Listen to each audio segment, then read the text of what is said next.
Okay, Eric. By the way, it's really good to see you again. Good to see Glad, you glad that again. you called. All right. So, the point that was we were in was is that when we begin to practice and practicing in the sense of being in the here now, then the breathing, because we're in seclusion, there's not a lot of stuff happening, and so we pay attention to what is happening, like our breathing and our thoughts, our feelings, the mood we're in, the states of mind that we have, etc., like that. And that then the idea that is that when we're practicing on the inside and begin to see what's there and become familiar with it, that actually become friends with ourselves. We start nurturing. We intentionally nurture. We intentionally accept ourselves, warts and all, so that we can actually see what's going on, see the dukkha, because if we can't see it, we can't change it. And if we don't want to see it because we don't like it, then we can't see it. Okay, so that's the one side is when we're alone, we pay attention to the body, we pay attention to the breathing, we pay attention to the senses, and we pay attention to the feelings, the states of mind, right? The anapanasati.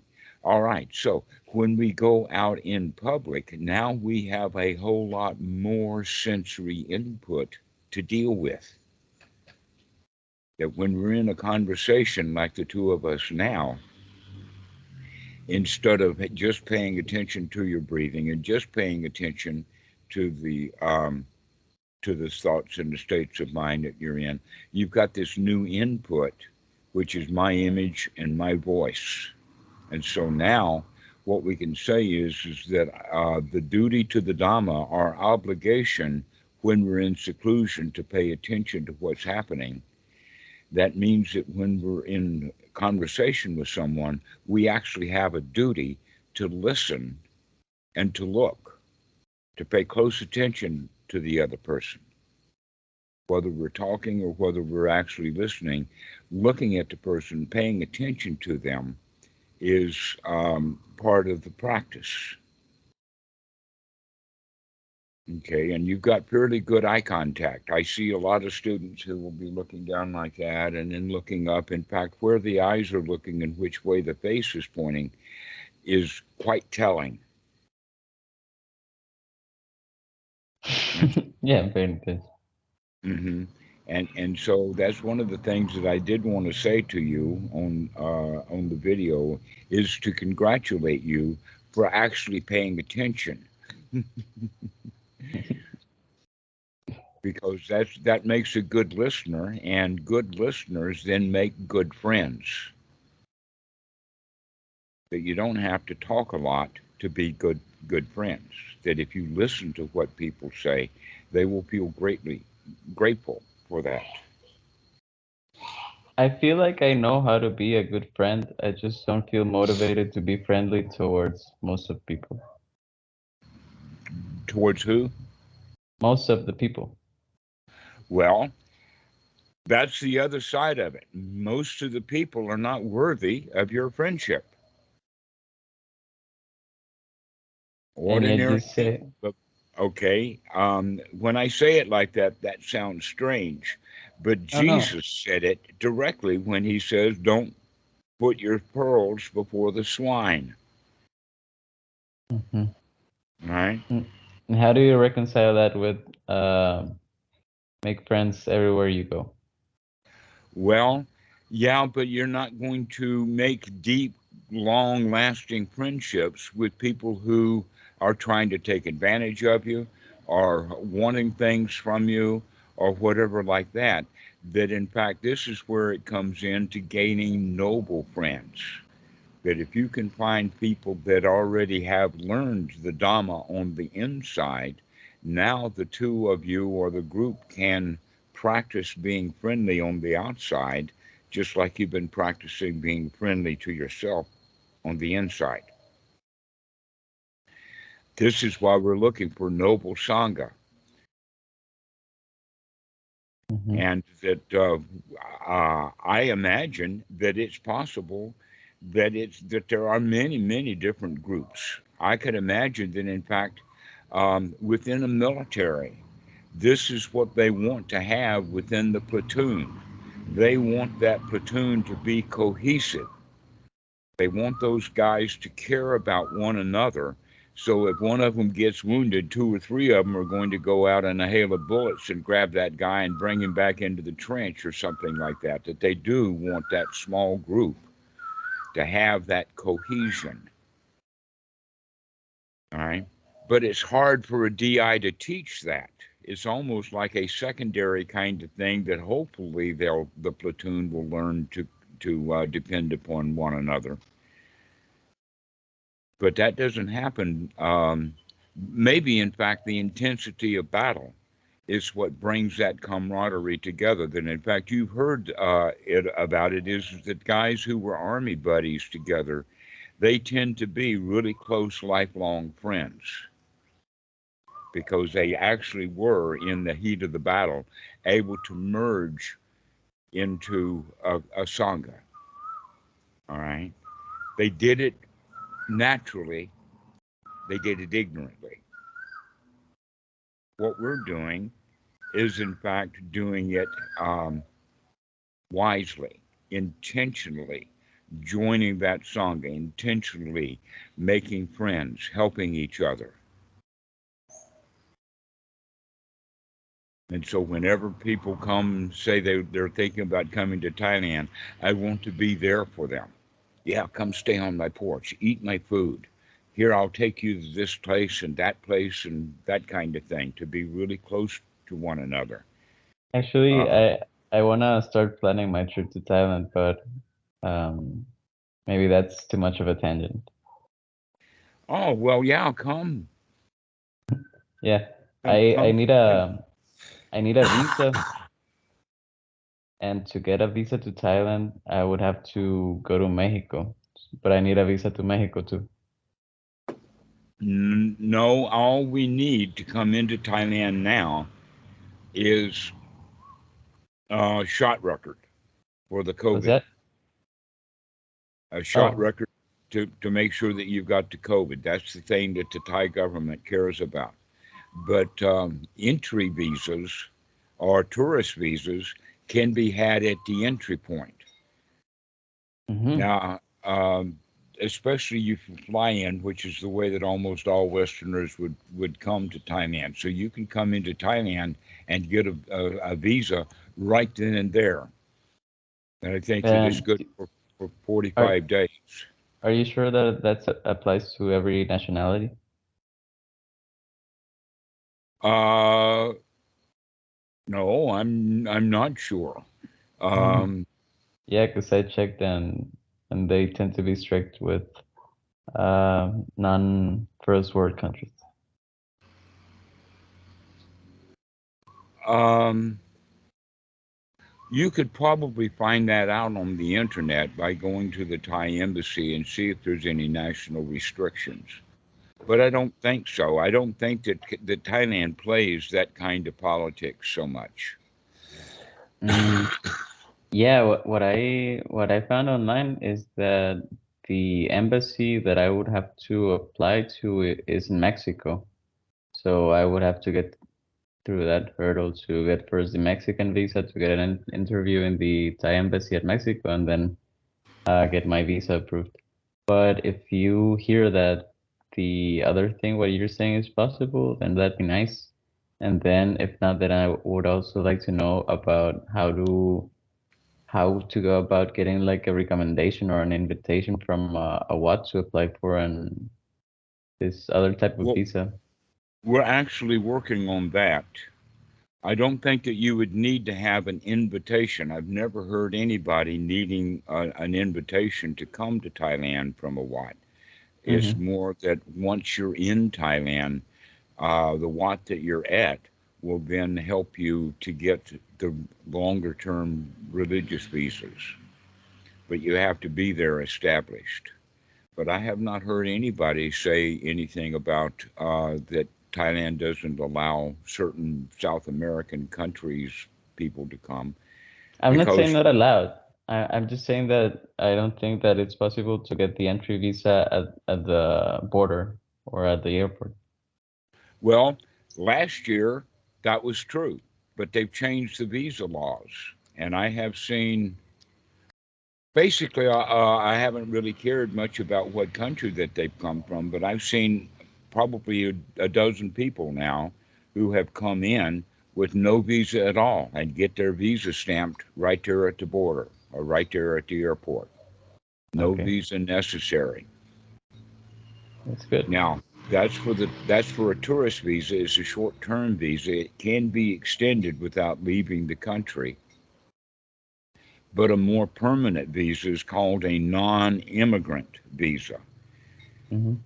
In fact, I don't even think that they have an immigrant visa for Thailand, but the non-immigrant visa means is that it's a longer term, and those would be business or work or education, religion, retirement, and marriage. I think would be the various ways for those longer visas, and that one you would have to get at an embassy outside of Malaysia or outside of Thailand.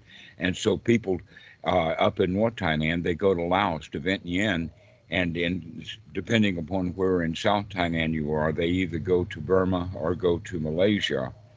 And over in the east, they would go to Cambodia to get the visa. Okay, and that would be a non-immigrant visa, and they're good for 3 months and can be extended Okay. permanently. So that in fact, to be honest with you, I have not left Thailand now in 11 years. I have not been outside of Thailand in 11 years, Hmm. and so that shows that the visas kind of work. Um, we have to meet all of the points. But yes, come find Sangha, come find community, uh, come be with the folks. That's the thing, uh, and that uh, because of your location, there's not very many Asian Watts around. But for most people, like in the States or in Europe, I would recommend you don't have to come to Thailand. That you can in fact find what you're looking for in the country that you're in. But for your situation uh, and having to travel, it's probably about the same cost to come to Thailand as it would be to go to Mexico. Yeah. No, what would determine that is like the where it is easier due to restrictions or less restrictions. Like if I get a visa to the States, I would plan to join a one in the States for a while, or maybe the easiest would be to find one in Europe. But what I if Thailand is viable, then I think I would Yeah, rather go meet right. And not to only know that, but Asia. it's a much cheaper, it's much easier to live. Hmm. Hmm. That Thailand, money in Thailand is a different commodity than the almighty dollar in the West or the euro. Uh, and so yeah, if you have to go travel anyway, then Thailand is for sure the best way to come. And more people are thinking about coming. And right now we have several that are staying That's for great. longer period. Right. And in fact, Laurent is has already spent the 45 days and now the 30 days, and now we're working with immigration to see whether they can stay or do they have to go to Malaysia to get the visa. Uh, yeah, there's a lot. Actually, a lot of guys also come to Thailand and then go back because they didn't leave completely clean in the first place. And there's nothing wrong with that. That in fact, it took me 4 trips to India before I fully committed to staying in Asia. Yeah. No, I would be Uh, doing that too. I have to figure out what to do with my cats, leave some money or stuff for my parents and stuff. mhm. Yes, you would need some money. I would say that the cost of the plane ticket plus probably about $5,000 would be enough to give you complete comfort that you can handle anything for a long time. Because after you know, first off, is that you learn to get really frugal so that you don't Mm-hmm. spend a lot of money. And so you wind up the only money that we're spending is for visas. And then we kind of figure that out and get a better visa. And then you don't need so much money that rent. Even like this house, we got, there's 6 people live in this house. It's a really nice house. And it is about $190 a month. And that includes the water, the electricity, and everything. Wow, that's nice. Hmm. And so that's pretty cheap. Yeah. But in the old days, I would go from one retreat center to another or spending time in Watts. And in fact, I bicycled from Bangkok to Wat Suan Mok that first time. And uh, always would stop in the late afternoon and meet the monks and then spend the night at a Wat. So I've been at a lot of different Wats long before I was um, uh, at Wat Suan Mok. But I did that because of the free, cheap rent. Hmm. And so, yeah, you can get free or cheap rent easy. Another thing that I would do was when I would arrange for transportation, I would always arrange for a night train or a night boat or whatever like that, just so I didn't have to have um, a room, that the room was the traveling also. Yeah, Like, that's uh, too extreme. and so I learned how to be really cheap, really frugal that way. Uh, uh, and so you don't really need that much money for the long term, just enough to get the visa thing straightened out, and then we can handle it. And if you stay at a Wat, and especially if you ordain and stay at a Wat, then they will take care of the visa for you. In fact, Thailand has gotten really easy. In the old days, getting a religious visa took some work. Now, all I've heard is that they'll stamp it. All you need to do is to get like Achan Po's signature on that piece of paper that they send out. Here, go get him to sign this, and we bring that back with his signature, and they know him, and they'll give you a year's visa right then and there. Okay. Well, Okay, then so I'll focus on saving some money and then we'll talk. all right, yeah, Yeah. save some money up, and then you can do it.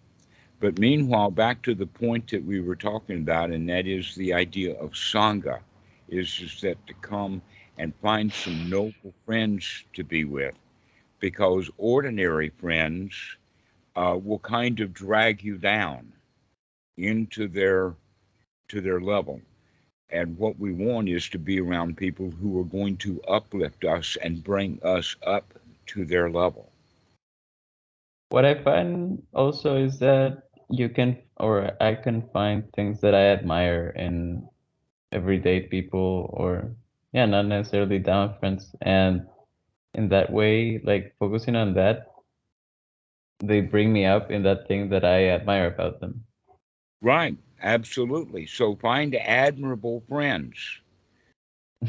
No, I Yes, mean, find friends that people, you can admire. hmm That's what yeah. we're talking about. But And don't you do that? well, everybody has some admirable qualities. Yeah. The question is what are they distribute or what are they exhibiting right now? Are they actually being friendly, or are they being selfish, or are they being remorse? Uh, uh, that's the question. And the answer to that is pay attention, look hmm closely, find things in other people that you admire, and tell them so. hmm I was thinking that what I just said may appear like contradictory to what I was saying before, that I'm not really friendly to most people, but I was referring to the fact that Like most of my friends, or really all my friends that I feel close to, are not Dhamma friends. Mm-hmm. And I wouldn't say that I feel I'm better than them. No, I feel like a little in a noble way, but um yeah, like I a little in the Dhamma sense, but not in general as person. I see them as equals, you know.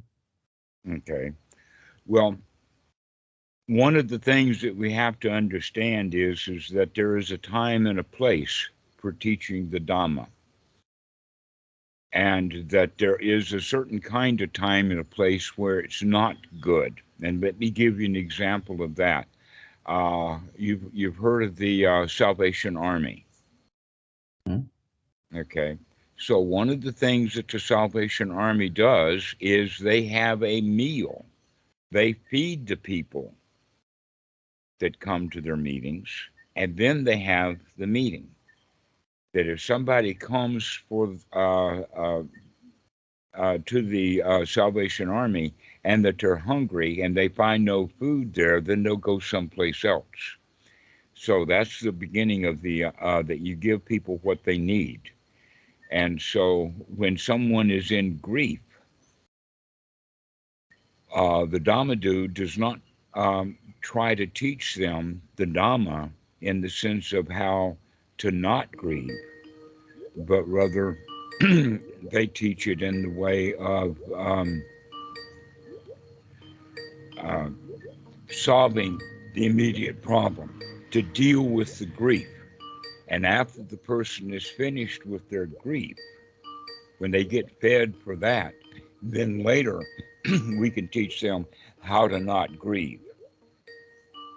But while someone is grieving, we can't teach them how to not grieve. We have to help them with their grief right now. The same thing is true with misery. The same thing is true with anger. The same thing is true with fear. With ordinary people, you have to deal with them in whatever situation that they're in. Now, if that ordinary person is in a state where you have admiration for them, then how to deal with that is by telling them so, is to let them know that you appreciate their admirable qualities. So that's the way of always taking it in the here now, to deal with people the way that they are. And sometimes ordinary people are going to show you admirable qualities, but when you're around nobles, that's basically about all you're going to get from them is their admirable qualities. And Yeah, I guess that's that okay. I can't imagine yet what it's like to live in a noble community. Like since I haven't experienced it, I can't imagine the benefit of it. Well, come, make friends. That's one of the disadvantages, by the way, of the retreats, is because the style of the retreat is that everybody comes and is in silence. You might be able to say hello on the first day and say hello on the end of the day, the end of the retreat, but you're prevented from making any close connections with anybody in the retreat, because the retreat is the place just to go get one's own mind straightened out. And so there is no concept or possibility of Sangha within a retreat.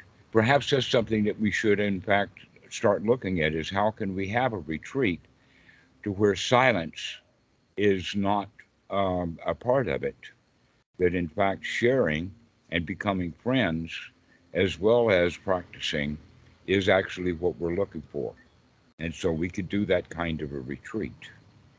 But nobody is doing any retreats like that. That's actually, that kind of retreat would be closer to what is referred to in psychology as group therapy, Hmm.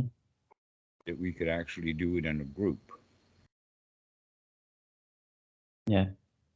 And so that's the way that we're looking at things now, is that let's get our insides fixed up and straightened out, get ourselves nourished, get ourselves in the right attitude, get our mojo going. And then we can carry that into the community. And so that's where metta comes in. Metta is giving away gifts that you actually have. But the way that metta is practiced in the West is the practice of pretending to give gifts that you pretend to have or maybe don't have. If you don't have metta, how can you hope or wish for all beings be happy when you're not happy yourself? No, we have to say, instead of making all beings be happy, let's have the beings around us that we can influence. Let's help them be happy. And so we become part of that Sangha that way, in the sense of helping others to come out of their misery, to come out of their anger, to come into nourishment, even though they don't have a practice, at least. And then people like to be around you. Yeah. That's something that's easier to pay attention to, like how your moods are syncing with the other person. Um, how I was listening to a podcast on that. It's specifically like how the balance between the activation of the sympathetic of the parasympathetic systems, how they balance between the people that are interacting, that it creates that sense of social comfort. Mm-hmm. Yeah, I don't know, just looking at the person and maybe try to imagine a bit what they're feeling and try to match it in a way that's going in a positive direction. Actually, there's an important point, and I've gotten this point from both Achan Po and the Dhamma, as well as in psychology. And that is, we really don't know what's happening inside a person. We really don't know how they feel. But what we do know is their behavior. And so let's pay close attention to the behavior, because that will give us insights into how they feel. Hmm. But that doesn't mean that we know. It just means that we can see them behaving in a certain way. Yeah. And most of that is going to be on the face. Are they smiling or are they frowning? Are they looking away or do they hold eye contact?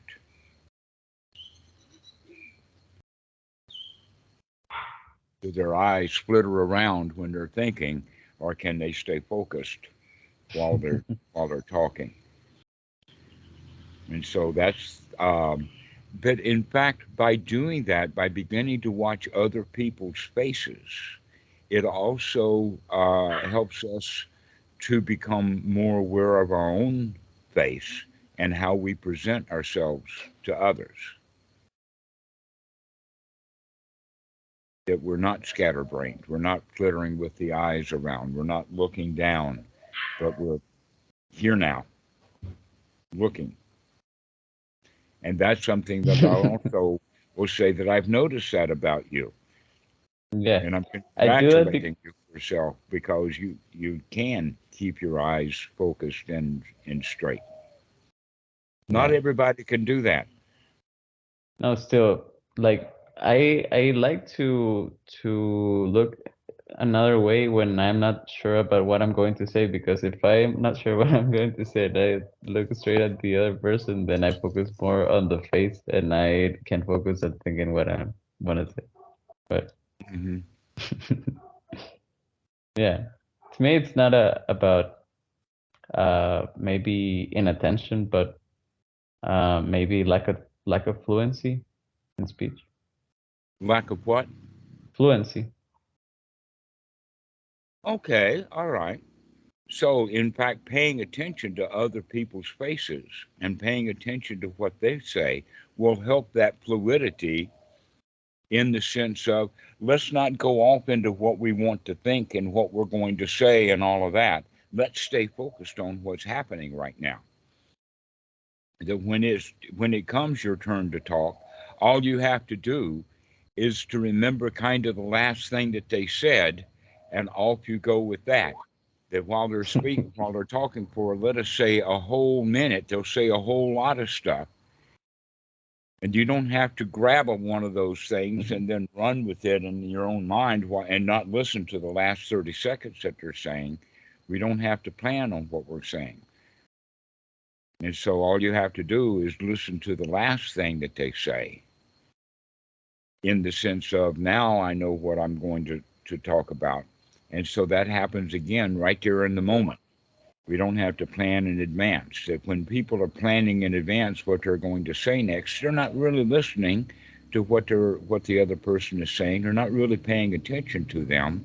Instead, what we're doing is thinking about what I'm going to say next.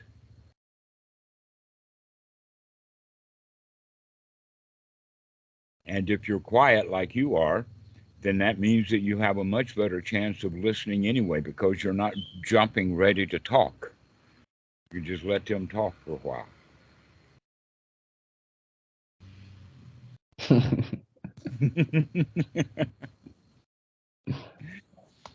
All right. Now, in a way, that in fact, directly so, this is anapanasati, right then and there. When you're with another person, let's pay attention to them. Let's listen to them. Let's look at them. This is your object of meditation, is that other person right there in front of you. They're Sangha. They're your friends. They're your reality right now.